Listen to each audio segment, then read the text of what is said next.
Good morning. It's Monday in Manhattan. I'm Jared Wassinger here with Jeff Davis, our Street and Fleet Superintendent for our Public Works Department.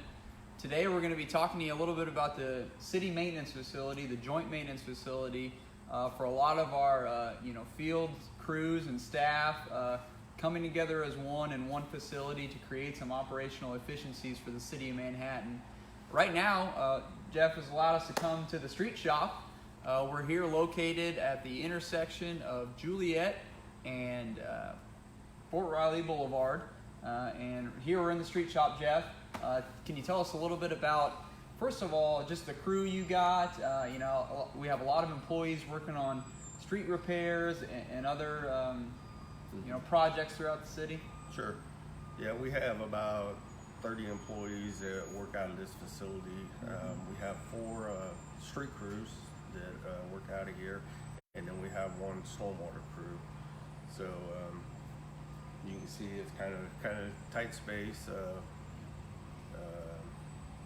This is a facility that was built, this facility was built around the 20s and 40s as well as the fleet shop. So it's an old facility, not a lot of space that you were talking about to work with. We actually have some equipment scattered across the city right now.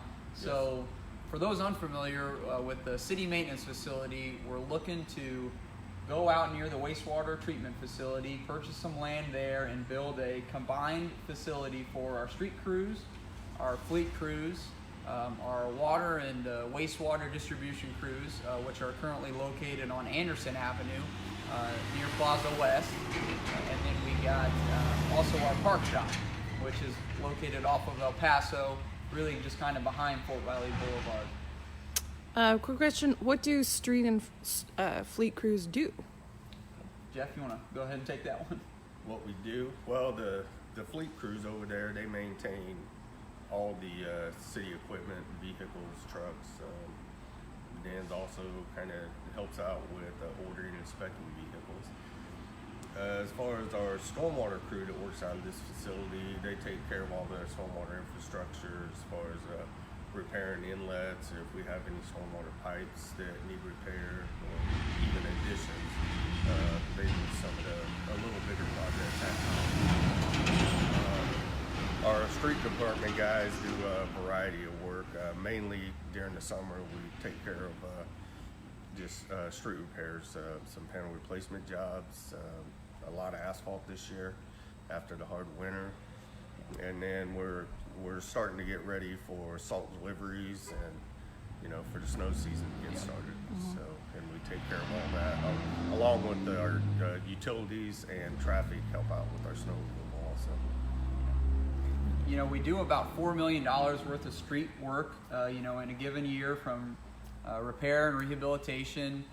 Your crews are out doing a lot of, specific projects when it comes to repairing certain segments of the street, whether it's concrete, or asphalt. We get about $1 million, I believe, from the Special Street and Highway Fund, and that's through the gas, state and federal gas tax. Yes. And then, of course, back in 2016, the Special Street Maintenance Sales Tax passed, and that generates about an extra $2 million, and we do larger projects with that in neighborhoods and arterial roadways, and that's usually contracted work with contractors, businesses in the community. Yes. So trying to do as much as we can, to rehabilitate and reconstruct our roadways. Vivian, do we want to head across the street and we're going to go see the fleet shop? It's right across the street from us, so we're going to go mobile and we're going to take a look just so folks can get an understanding of where we're at.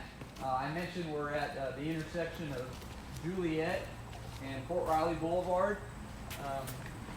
One of the interesting things is that in the process of getting a joint maintenance facility, we'll be able to sell this property here and then ours across the street.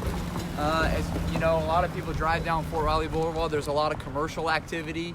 There's a lot of commercial businesses. So we'll be able to sell this property actually back to the public. It'll go back on the tax rolls, so those folks will pay property taxes, and then we can get more businesses on Fort Riley Boulevard.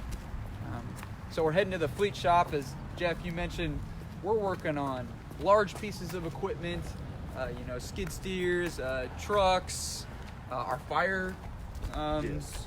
fire trucks get worked on here from our fleet crews, and that's a lot to maintain. Just taking a look at some of the trucks as we go by. Yep, looks like we're getting ready for snow season Yes. coming on here. We're checking out all our trucks, making sure everything is in good working shape before the winter season gets here. Takes a little time for them to do that, and kind of cuts back on some of the other vehicles that we have over here that need maintained. But right now, this is kind of a priority to get stuff ready to go. Yep. And then having the joint city maintenance facility with all the crews, that'll allow all the vehicles to be housed and equipment to be pretty much housed in one place. That'll make it easier Yes. for our crews to maintain those. Crossover training for more staff to be familiar with certain different fields, whether it's street, water distribution, stormwater, and that'll create some more efficiencies as well. Right. Yeah. Efficiencies with these guys. There's a number of vehicles that's kind of tough for them to work on, especially as you get into the fire trucks, some of the ladder trucks. Some of these might not even be able to fit inside, right? Right. Yep. So it's tough. Sometimes we got to do a little work outside. Well, as I wrap up, I guess I want to just mention to folks how we're going to be funding this city maintenance facility. Part of the 0.3 sales tax initiative that's going to be on the ballot November 5th. A portion of that is going to go towards funding that facility. But we're actually using a lot of other existing revenues to fund it with utility fees. So that'd be your water, wastewater, stormwater bill. We're going to portion off some of that special street and highway funds, and then the special parks and rec fund, because the park staff and maintenance crews are going to go out to this facility as well. And then we're looking at it's a $12 million facility, give or take, and we're looking at about $1 million of that 0.3 sales tax initiative to help fund this, so that way we can start working on acquisition of that property, design of the facility, and then hopefully construction here in 2021. And that way we can really start getting our crews together and creating some more efficiencies through our operations. So really excited about that. We're going to be starting that process. Vivian, do we have any questions from the public just about the city maintenance facility? If any come in here, we're losing a little bit of connection, but I okay. also wanted to give people a chance to look at the Long Oil Company building. Shop. And do you guys have any history on this? It was built in the early 1900s, is that correct? Things down here. It used to be the electrician shop, but pipes and stuff in there. And then traffic was also down here at one time where the little gravel parking lot is. That building's been removed. And, Yep. we were able to utilize that for a little bit of storage, which helps. But, definitely being in one facility and having all our equipment in one spot. And employees Really, all together. yes. It'll really create those efficiencies. And then again, it's getting out of these facilities that were built a long time ago. They're really inadequate now for the current operations. We've grown so much as a city. Yes. We need more space to really house everyone together, and then of course get out as quick as we can and do a lot more work in the city. So yeah.